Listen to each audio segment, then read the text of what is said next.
Hey, ladies and gents, Dave here from Nerdarchy, for nerds, by nerds, hanging out with Barker and Tim from AbTab today to talk about Dragongrin, their latest Kickstarter, and whatever else they want to talk about and they've got going on.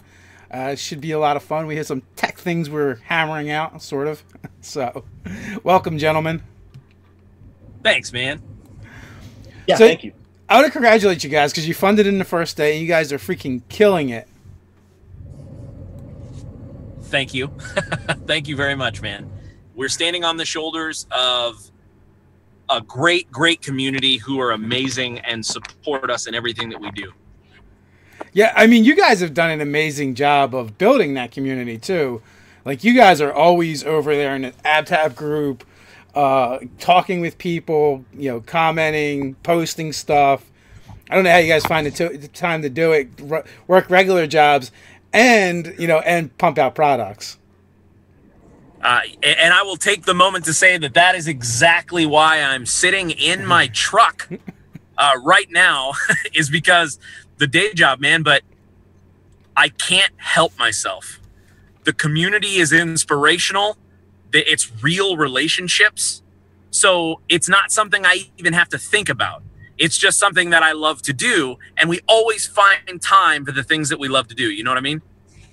That's true. That is something that I've always said. People find time. They find two things actually. For the things they want to do, for the things they love. They find time and they find money. That's us, man. So. And the community, exactly. The community is the thing that I go to for a break from work, to talk to people about lore. So the Absolute Tabletop Facebook group is just, it's a refuge. Dude, it's my field of dreams. I play Ghost Baseball in the Absolute Tabletop Facebook group. If you build it, they will come. And this community absolutely confirms that gamers, when rallied around a cool, like-minded cause, can do whatever they want to do. I kind of disagree a little bit with that, because you guys did a lot of work and laid a lot of foundations before you put that group together. So it wasn't just a matter of build it and they will come. You guys put in a little bit of work first. Just a little. That's true. It's true. And go ahead. I was just gonna say, I think one of the big factors is that we don't consider it as our group. We consider it the group, and we stand shoulder to shoulder with everybody in there. And so it's just like hanging out. It's just like going to a game store. It's not the kind of place where you have to worry about like, oh, well, the mods are jerks or whatever. We're just hanging out. And so we just talk about what we talk about. We comment. We have conversations. We do just like, we'll do impromptu hangouts. Hey, who wants to hang out in World Build? Just like we're hanging out with our buddies. And so I think that goes a really long way, because the community members then want to maintain that. It's like a nature preserve on the internet that's like untouched from a lot of jerkery. Yeah, and I was going to say it's like a game store, though, but a game store where everyone's really cool and not one of the douchey ones. Right. We all know that kind of game store. We've all been. We've all seen both types. I must say, I don't know if it's good or bad, but I actually have not seen that many game stores, to be honest with you, especially when we first started gaming. It wasn't really a thing. They all have the same musk. They all have that same, like, musky... Oh, man. Flashbacks. It's an air freshener. It's an air freshener you can buy from Diamond Distributor, who sells you all your minis and stuff. They're like, it's got to smell a little bit like chutney, a little bit like Doritos, and then like stale soda. Stale soda. It's shaped like a black t-shirt. That's funny. We did joke about like some of the game stores, or if it wasn't a game store for us, it was like a comic book store, later into the hobby. And it was almost like going into an adult bookstore, like the way they were set up, and they were dark and dingy, and like all the window space is covered with posters, so no sunlight can get in. You don't want to bring a black light in, like it's just at risk. Yeah. But all that aside, let's talk about Dragongrin. What's that about? 5e campaign setting. So and this could backfire on me, right? But I had a question for you, and it was, how often do you use a campaign setting, the book, to actually prep your game or your campaign? I used to use that stuff more often, and now I cherry pick stuff, right? So, I would get something like I buy these Wizards of the Coast books, and I hardly use anything from them, to be honest with you. Part of it's collecting, part of it's just reading them, and most of my games are improv, so I don't do a lot of prep. But sometimes I will. I was like Storm King's Thunder. I used that pixie dust. That's right. That was $50 worth. So the idea behind this book is to take the modularity, the ability to cherry pick, writing it from the standpoint of knowing you don't want to memorize my lore. Nobody wants to read my dusty tome of history. You want to make your own. So what if I give you 60% canon lore, but I slice it up in modular ways so that it's built for you to cherry pick? What if we built a campaign setting guide that's designed for you to cherry pick it on purpose so that you get way more than your $50 worth? And that you keep going back to it again and again. And then what if we take the other, say 40%, and make it specifically world building pieces, monsters, encounter generators, things similar to Oath, and you mix those two together so that you get a fully functioning campaign world that's turnkey, but you also get a book that you want to make sure is in your bag, because no matter what page you flip to it, it's got a piece that you can pull and drop in your table whole cloth. That's the kind of book we're trying to make with the Dead Man's Guide. My homebrew campaign setting is called Nkea, and it's a different sort of world than Dragongrin, which I love. But I have recently decided that this city filled with the forces of good that are hiding from the forces of darkness, that's going in Nkea. This place called the Copper Sun in Dragongrin is gonna be in Nkea somehow, but it's gonna be different in tone, in feel, but it's going to serve this purpose that I, in reading about Dragongrin, feel like, oh man, what if I just want to make my villain better in Nkea? What if I decide that I want this region, but I don't really need anything else? What if this part is really inspiring me? There are ways to put it in my own place. And that's, as Tim said, it's the cherry pick and campaign setting guide. So guys, if you have questions, feel free to ask. Just drop a question in front of it so we can pick them out real easy. So what was the process behind doing that? What were some beats that you're like, we absolutely got to hit in order to make this something that people are going to be able to use in their own campaign, whether it's whole cloth or just to pick apart?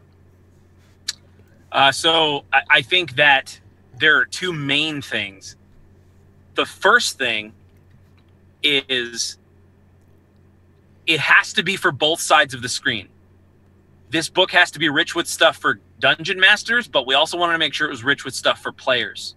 So we took that approach early on, which is if you have a section, in fact, you might see this spread premiere in the next couple of weeks, maybe, if things work out. But we are working with an exclusive deal with someone, and they're interested in possibly promoting it. But this page shows exactly what we're talking about. On the left-hand side, it shows this new creature that we've created called the Typhon. It's the sort of mammalian antithesis to a dragon. So on the left, you've got DM stuff, how to generate a Typhon, and the way that they act and their behavior. On the right-hand side of the spread, you have creating a Typhon hunter as players. So it's got 3 little sort of mini feats. It's got a roll table for how you became a Typhon hunter and why. Things like, a Typhon's rage destroyed your family, stuff like that. Having those two things live side by side means that the dungeon master and the player can get equal mileage out of that. So we approached it by making sure it was usable for players and dungeon masters. Now, as far as modularity, I feel like we really learned how to do that well in our last product, Oath of the Frozen King. So the way to make something modular is to not babble on in walls of text for 5 pages. You have to keep the lore dense, so maybe a paragraph, but then you do some bullet points. Then you do a short roll table. Then you do something that maybe has tags for inspiration, like, you know, arid, quicksand, things like that. So you use multiple different writing techniques on one page so that you don't flip open the campaign setting guide and it's just wall-to-wall rows of text. That is how you do it, so that you can take and eat the lore one piece at a time like a buffet, and every piece is dense. There's no 0-calorie writing in there, but it could be taken out without needing the paragraphs before and after it. Does that all make sense? Yeah, you know, I actually like that style better because, like you're saying, if it's just a dense paragraph as opposed to bullet points, you can't just glance down at that and get the information you need. You know, you have to sift through it a bit. But bullet points, you can go, oh, okay, it does help. And even that, like when I do write stuff, that's how I tend to write. You know, I write in bullet points like, here's some beats I want to hit throughout this adventure. You know, and then I just fill in the blanks as we go with the based off of what the players do. Exactly. You know, even if you decided to look down and read that 3 or 5 pages or whatnot to find out what you need, and you do so, you're realizing that you're only given this one thing from usual, normal campaign setting guides. This is the one thing that you just read. This is what's included in this book. And in the back of Oath of the Frozen King, on top of what Tim just said about modularity, there's a whole section called a toolbox. And it's just built for flipping through, rolling dice, getting inspired. And that essence is infused throughout the whole book. You know, Tim was mentioning typhons earlier. Well, what if I want a typhon that's, you know, not this type of creature, but what if I want like a panther or a freaking like ram or something like that? You have the roll tables, the information right there at your fingertips as a game master or a player. That modularity was always key for me, and I'm really happy to see it going into this book the way it is. Yeah, we've referred to it as an atlas of inspiration, and so that is a big cornerstone. Like, you know, we had things that we wanted to make sure made it into the book. And for us, we were like, our whole mantra is we make what we'd use. So going in, we're like, all right, what would I want to flip open and use prepping for a game? And then we sort of reverse engineered that. And like Barker said, there's going to be a ton of canonical lore. This is not, you have to write the setting before you use it. We're doing all that hard work. But what if we made it like Legos, and we made it so that you could snap one piece out and replace it with another one super easily, or just ignore Dragongrin and use this to make your own campaign world with the Lego set. Don't follow the instructions and make the spaceship, you know, that kind of a thing. You know, that kind of makes me think of the Tal'Dorei campaign setting a little bit, in the sense that why I wasn't like completely in love with the setting itself. I thought it was a great example of how a GM might go about making their own campaign setting, and I feel like Dragongrin is going to do that to the nth degree. And it's built to do that. You know, where the one did it by accident, this is actually designed with that purpose in mind. Which I might get some flack from that in the comments, but people are very, very passionate about Critical Role. Well, no, but it's you're making a really good point about how the setting. We're doing it on purpose. We're building this to be modular, but still absolutely standalone. And so one of the things I love like framing devices, like explaining real world sort of limitations with in-game stuff. One of my favorite examples of this is in the game Assassin's Creed. They take where the level ends in a video game, right? And they make it so, oh, your character is living in a memory and they can't remember that far. So that's like a good framing device to kind of hand wave some, like a natural limitation. For us, the entire world of Dragongrin is ruled by this villain called the Dismembered Lord. He is a chrono lich. So he's able to reach into other realities and like steal days from other people to remain alive. So what we're doing is we're essentially making it canon that there's a multiverse of Dragongrin. So the Nerdarchy version of Dragongrin is canon. It's just an alternate reality to, say, Tim and James's, which is also canon. To anyone else who backs the project right now and they get their book, their version of Dragongrin will be canon. It'll just be one of the worlds in the multiverse, like how they do in Marvel and all that kind of stuff. And I just love that kind of stuff kind of layered over.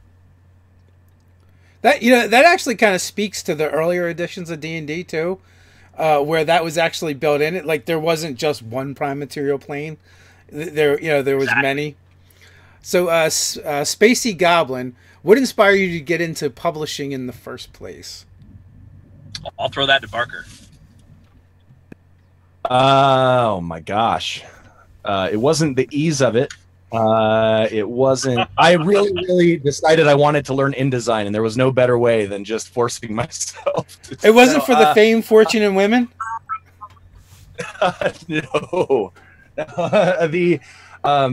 I wanted to be a better game master, and I got on YouTube and I searched for how to do that. And then after some time, this is just personally, I realized that the thing about being a game master is that, as Gary Gygax once said, we don't need all this stuff that for some reason a lot of us have kind of grown up thinking, oh, we need these things.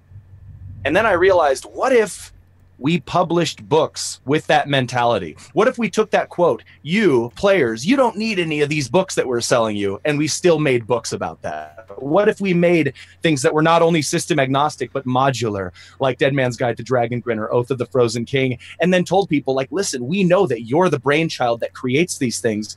Here's the foundation for your structure. Here's the concrete slab.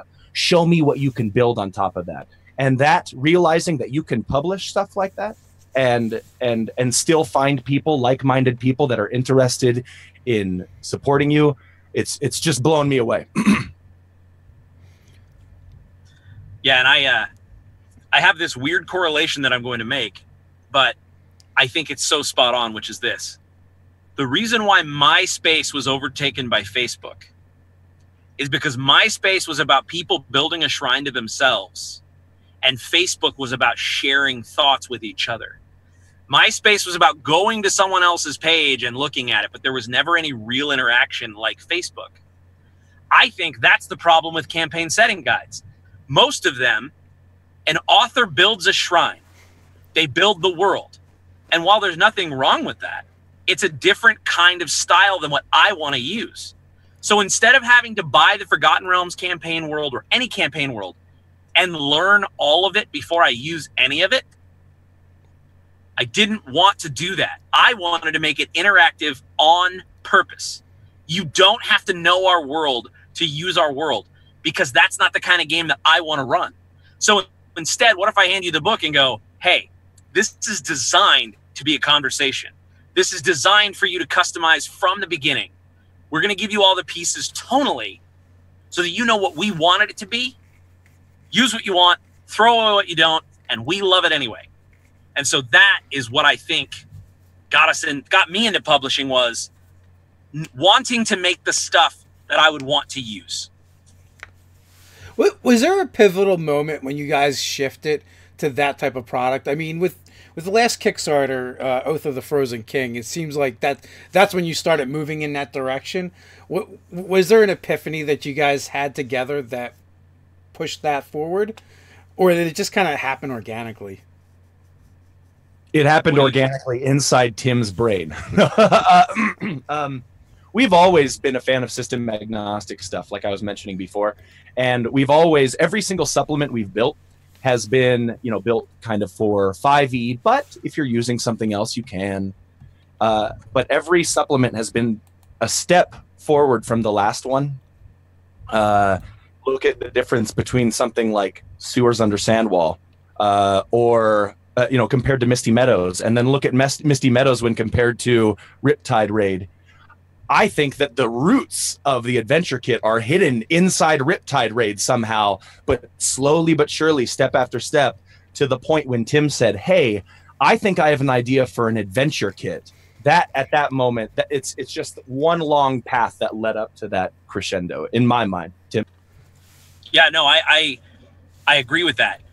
Dave, we saw these sort of subliminal traces of this modularity from the beginning, but there's something really weird that happens in a creator's brain sometimes where you get into creator mode and it's very, very different than being in game master mode or player mode.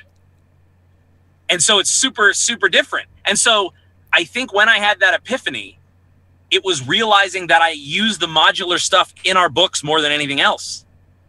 Our own products, I was like, wait, this is my favorite part. And this is my favorite part. And this is my favorite part. Why don't we just make the stuff that is our favorite parts?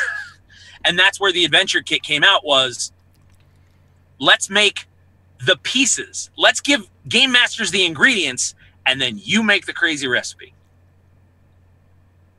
That's pretty awesome. Ian Trout has a great question, and that is, as one who has a muggle job too, what's a daily grind for you? Work side, hustle, personal life. I guess Ian wants to know, how do you balance it all? I know my answer to this, and it's that. Is it sleep is for the weak? It's energy drink. I was going to say Monster, low carb, the white can. That's the. All of that. I will say sleep is the first thing to go, and that's why everyone has to set their own pace. And for me, it is a matter of sticking to a rigorous schedule. I have seen far less TV shows than most people I know, but it's because that's my choice. Everyone has a field that they can sow in. Where are you putting your seeds? For me, when I finish my day job, I go home, I take my phone, I put it in the penalty box, and I spend time with my family for at least until 9 o'clock. We put my daughter to bed. From 9 to 10 is just pure dedicated time with my wife. And then from about 10 o'clock till 1 or 2, I work on Absolute Tabletop. I wake up in the morning at about 7 o'clock and I do it all again. I absolutely do not work on Saturdays. That's my full day off. And then Sundays I work on Tabletop Terrors from 3 to 6 p.m. I stick to that schedule probably 90% of the time. And that is how I do it. I'm not saying that would work with everyone, but I think that the trick, the secret sauce, you have to find a schedule that does work for you. What about you, Bars?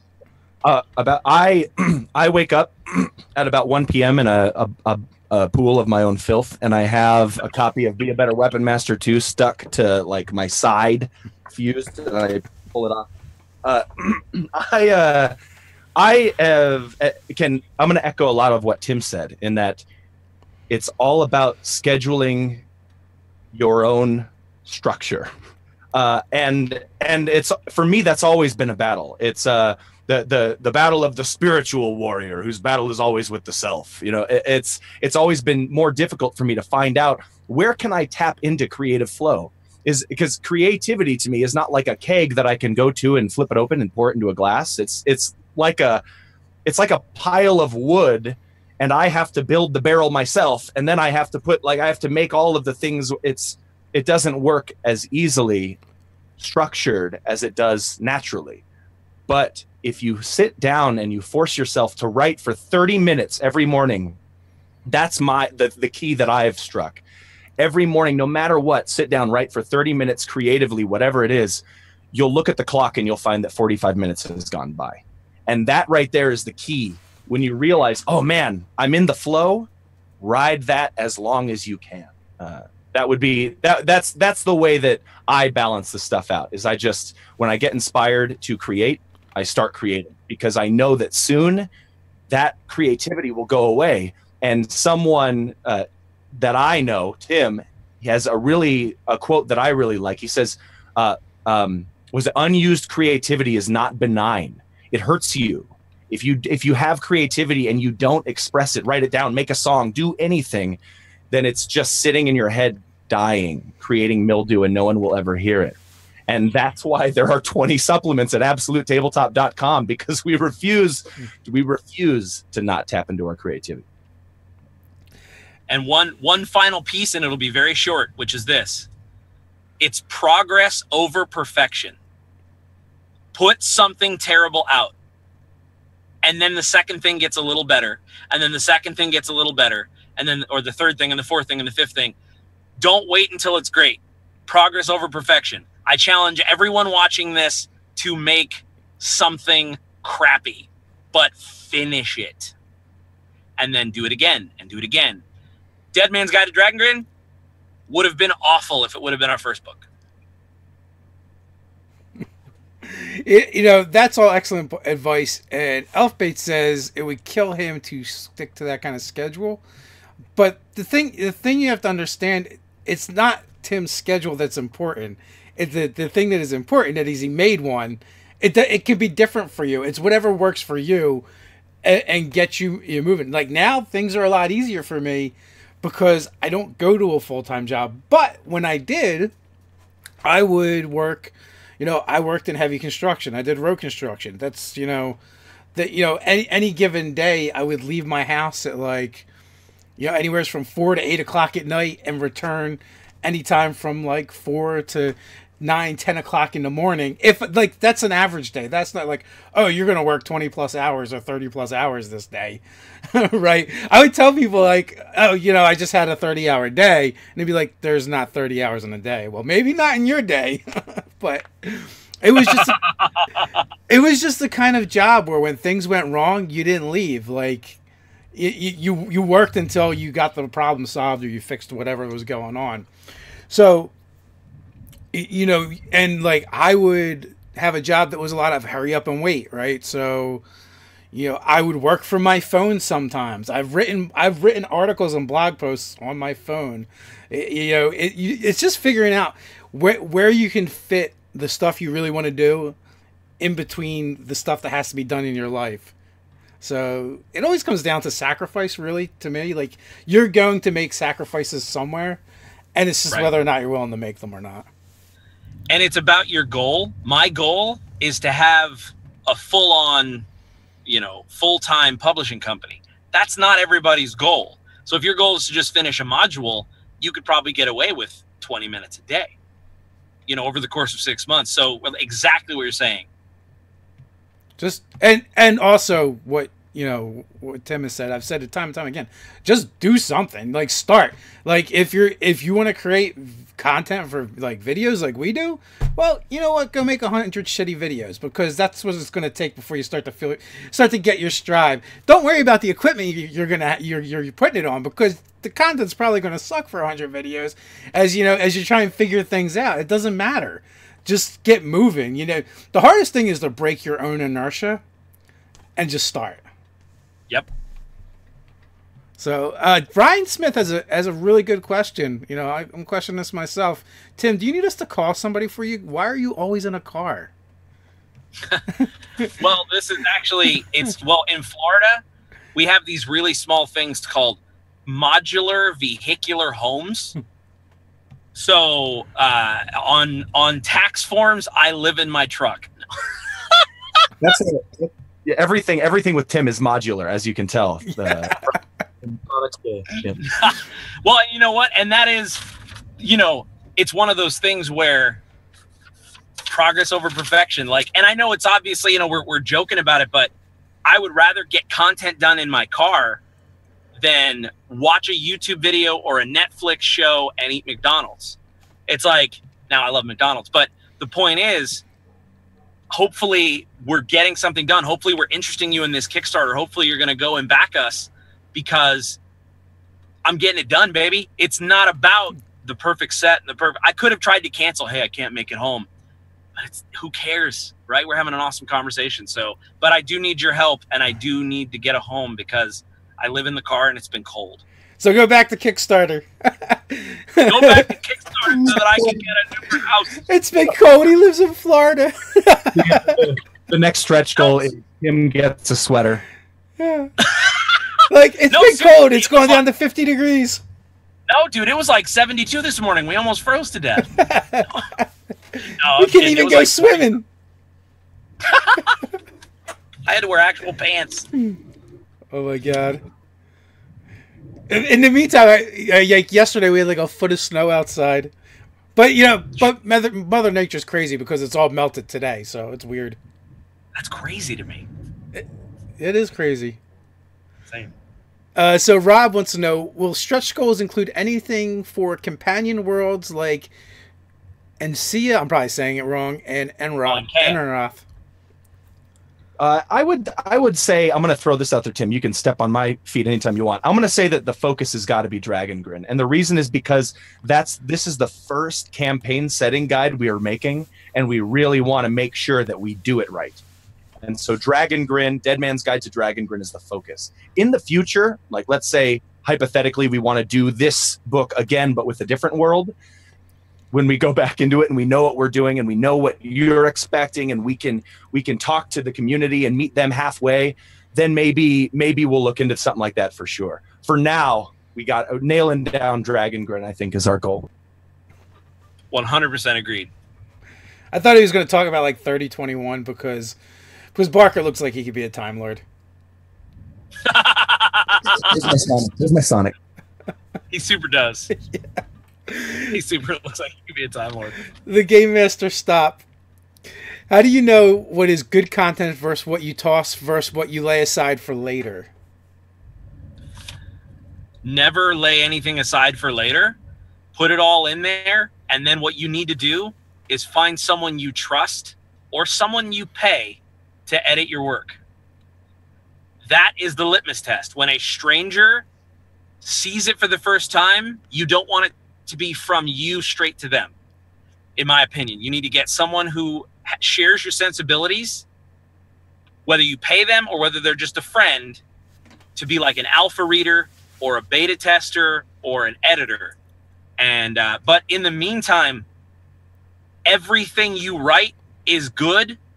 You just make it better. And as you find things you don't like, you replace it with things that are better. Don't worry about that. Find your taste by actually doing and letting the community tell you, hey, this is overpowered. Hey, this is spelled wrong. Stuff like that. It's all going to be pretty crappy in the beginning. So just get that pile of crap out there, but try to get a friend or an editor to look through it first. But if that's not an option, share it with the community. Yeah, and really listen to the person that you have decided to share this with. We're fortunate because we have 4 total people that can bounce ideas off each other. But even we will, throw something out there to someone that we trust.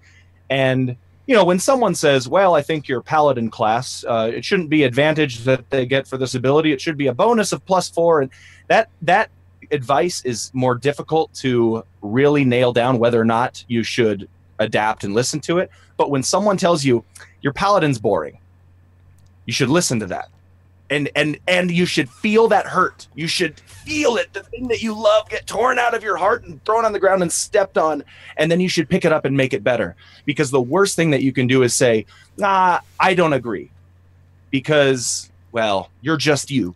And that's so weird to say, because you are, we're all very powerful and creative people, but it's so good to be able to bounce ideas off of the people around you and listen to those ideas. Yeah, and the key is finding someone you trust who's like-minded, because the number one skill that I had to learn in the first year and a half was taking the advice of the other 3 guys. I know what I want. No, I know what I want. I want it to be this way. And I fought that way for like a year and a half, and then I look back on those books and I'm like, man, those guys were right. So about year and a half in, I'm like, I'm going to take all their advice and write it down next to my idea. I'm going to give it some time, and then I'm going to go back and see which one I like better. And you know what? 99% of the time, they're spot on. And I was too close to it, and I was thinking differently than I needed to because I was deep into the design, and their advice is from a fresh perspective and actually makes the book better for more people. Dude, we just had this situation. I just experienced this with the Typhon. I don't know how much detail I want to go into here, Tim. I'll leave it for you. But for a while, there was something about the Typhon that I just wasn't too sure about. And then finally, I saw the art for it. And it was like, dude, all along, this was the way it should be. So yeah, it's all about just sticking with it, listening to the people around you, trusting your instincts, putting stuff out there, and then viewing every new project as the next step forward. Yep, and trusting each other. There's actually a little bit of a life lesson there, right?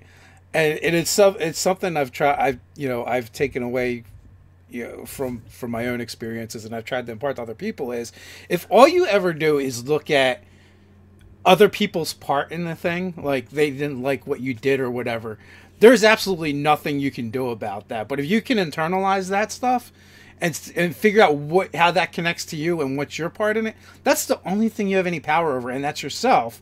So now you have the power to do something, but as long as you just push it out to other people and you're not willing to bring it back, then nothing changes. There's nothing you can do. If you're just going to go, oh well, he didn't like my paladin because it was boring, well, that's because of him, well, there's nothing, or her, there's nothing you can do about that. But if you go, well, wait a minute, is it boring? Is there something I can change? Can I make it better? Then all the power comes right back to you. Totally agree. We have an ab tab called a yes meeting, where we do this thing where we decide at the beginning, hey, before we have this meeting where we're all going to say yes to an idea, this idea that we all are feeling uncomfortable with, maybe we're all going to say yes to it. But before we have that meeting, we all agree that no matter what happens during that meeting, we're going to say no at the end. And for some reason, that gives everybody in the meeting this level of comfort. Like, listen, nothing's at stake here. Let's just talk about it. Let's get in the shoes of let me get in the shoes of a person that disagrees with me and see where that comes from.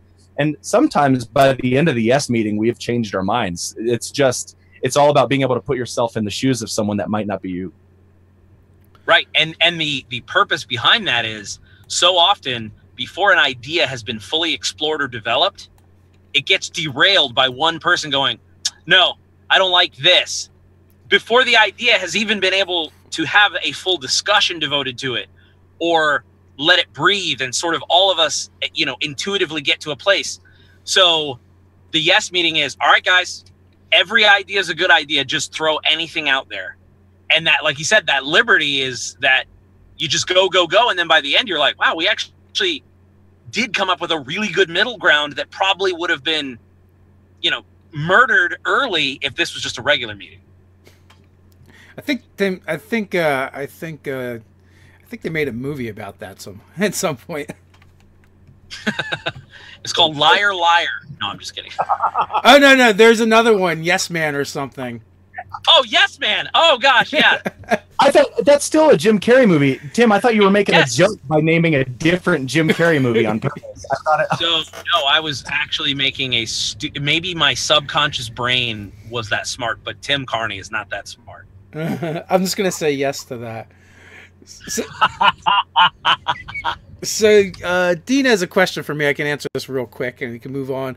Planning on joining an Adventures League game on Monday, and I'm rolling up a character. Have you ever played in or ran an AL game? I have not run any. Anything extra I need to prepare? I've played in like one or two, and I used a pre-gen, and I never used the same character again, so I have very little to say on that. So I guess make your character by their rules and go have fun. Yeah, and the thing I was going to say is check the DM's Guild. I think that's where, if I'm not mistaken, they have characters made to spec.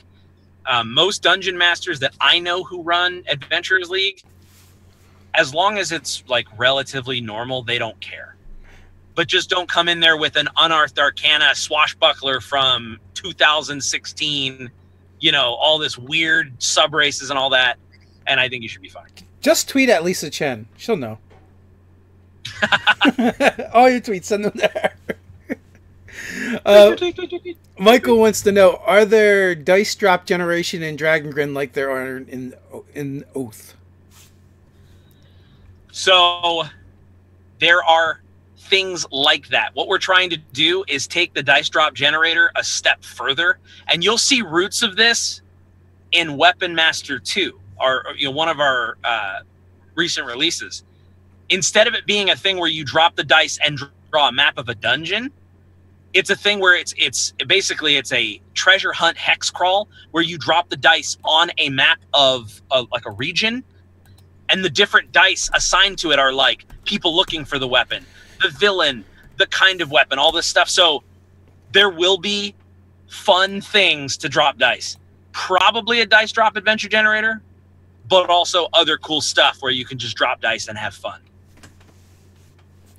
Oh, and just real quick, so guys in the chat, if you're coming here looking for the other thing, the Spelljammer game is happening right after this with Puffin Forest, run by Nerder Doug.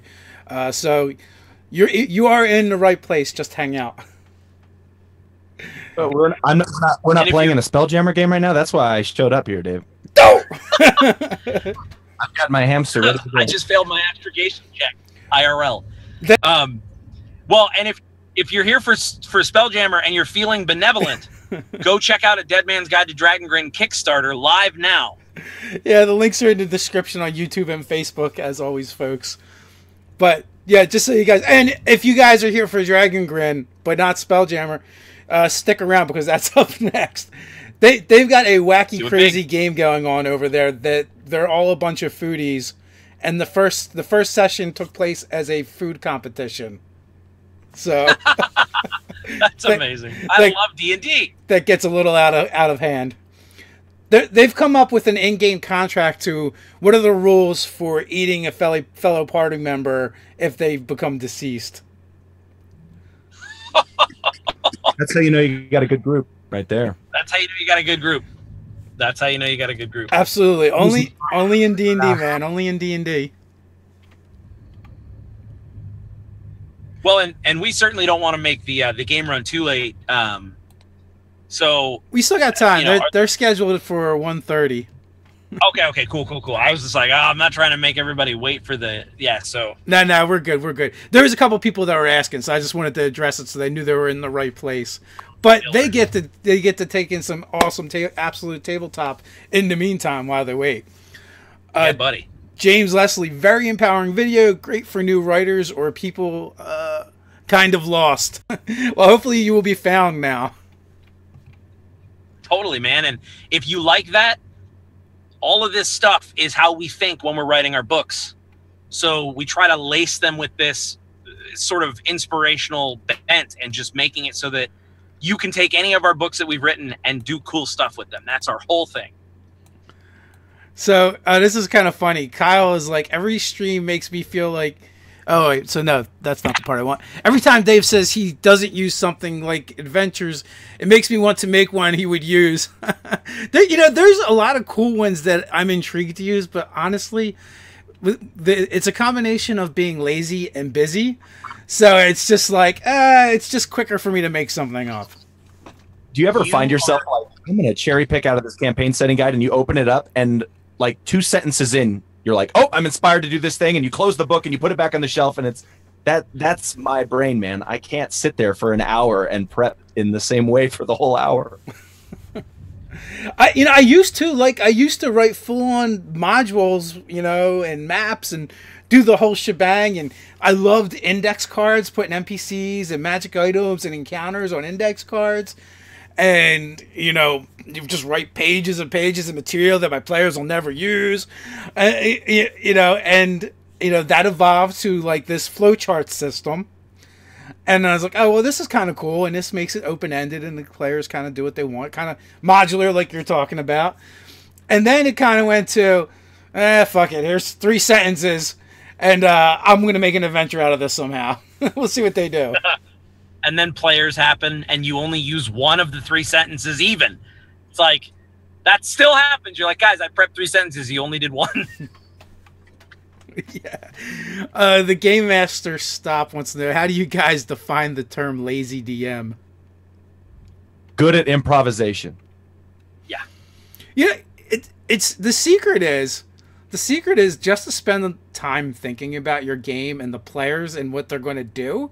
Like, not so much like, I know what these guys are going to do, but knowing what kind of people they are. And then, maybe having a couple seeds to throw out there if they don't do anything. And I like to just have one encounter in my back pocket, and I'm like, yep, If it slows down, I'm just going to start a fight or blow something up or make something cool happen. And and from there, if you have a good group, you don't really need much else. Totally agree with so that. It comes down to the group a lot of times. I mean, like the major plot point for my Scarlet Sisterhood game, which we just had session 50, for the longest time was they wanted to build a bathhouse. That's awesome. so like then we finally got to the point. We finally got to the point where they built the bathhouse and like they have to have a grand opening. I'm gonna fuck this shit up now. So you know, and you do something crazy. But they're vested. Exactly. Like that's a vested adventure. They're not gonna turn that one down because they've like spent like 20 sessions with I'm building a bathhouse. That's important to them. It's very important to them. And I love that you were a cool enough DM to let that be the campaign. A lot of DMs will derail the bathhouse on a railroad to bring in an entirely new plot. You know what I mean? And I just love that you're confident enough to say, no, we're having a blast. Let's finish this thing out. That's killer, man. Find out what's important to the players and the characters, and you just tweak that. You know what the grand opening ended up being? They got sucked into like a palace on the elemental plane of fire because they had a crazy gnome that built this like crazy mousetrap to suck fire elementals in to heat the bathwater. You can find a way to make it happen. Like one's first instinct might be, gosh, I really want them to slay this dragon. Why are they so obsessed with this bathhouse? It's like, wait a second. Well, you need hot spring water, and that hot spring water is hot because there's a dragon that's living over it. So it's like, you can have both ends. It's it's being lazy. A lazy DM is less about being lazy and more about prepping things that matter. Yes, and that's like Mike Shea's whole mantra, which is prep X, Y, and Z. In fact, that's why the adventure kit is it's one step lazier. So Oath of the Frozen King, you have your bathhouse and you've got the grand opening. You could flip to the toolbox and just have some stuff. You could just let it ride and just flip to the book. That is all of the bullets that you would want to maybe use. So it's like, we even made it lazier. Yeah, and that's what I was going to say. I was going to come back to like the way you guys are constructing your adventures, your campaign settings.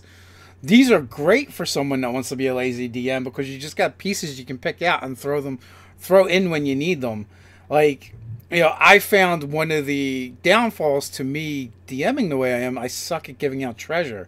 So occasionally I will make up cool things on the fly to give them, but most of the times I just go to Donjon and hit the button, right? And it spits stuff out and it'll spit stuff out until I'm like, yeah, that works. And then I just give them that. Dude, and that's why. So we actually have. There's a section in the book.